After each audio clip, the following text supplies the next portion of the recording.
ADC নির্বাচনকে সামনে রেখে মাছমারা কেন্দ্রে বড়সড় রাজনৈতিক পরিবর্তন। তিপ্রা মথা ছেড়ে একযোগে বিজেপিতে যোগ দিলেন একাধিক পরিবার। কাঞ্চনপুর মহকুমার 2 নম্বর মাছমারা কেন্দ্রে তিপ্রা মথার সংগঠনে ধাক্কার চিত্র সামনে এসেছে।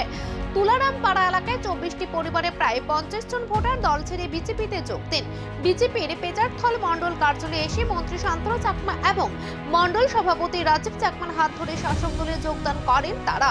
যোগদানকারী পরিবারগুলির দাবি, দীর্ঘদিন ধরে তিপ্রা মথার প্রতি অসন্তোষ জমে উঠেছিল, সে কারণে তারা দল পরিবর্তনের সিদ্ধান্ত নেন। নির্বাচনের ঠিক আগে এই গণযোগদান এলাকায় রাজনৈতিক সমীকরণে বড় পরিবর্তনের ইঙ্গিত দিচ্ছে। একদিকে বিজেপির শক্তি বৃদ্ধি পাচ্ছে, অন্যদিকে বিরোধী শিবিরের চাপ বাড়ছে। এখন দেখার এই দলবদলের প্রভাব ভোটের বাক্সে কতটা পড়ে। তবে মাছমারা কেন্দ্রের রাজনৈতিক লড়াই যে আরো জমে উঠেছে তা বলাই বাহুল্য। সবাইকে নমস্কার। আজকে আমাদের 2 নং মাছমারা আসনের অন্তর্গত আমাদের তুলারাম পাড়া থেকে আগত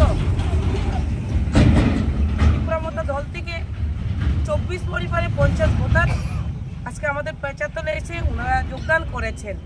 তো আমি ওনাদেরকে ভারতীয় জনতা পার্টিতে স্বাগতম জানাই এবং ওনার কাছ থেকে যার নেতৃত্বে এখানে তারা যোগদান করেছেন ওনাকে আমি কয়েকটা প্রশ্ন করব।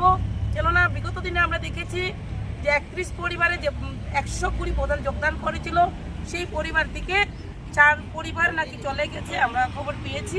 তো তার জন্য আমি কয়েকটা কোয়েশ্চেন জিজ্ঞেস করব ওনার কাছে। নমস্কার দাদা।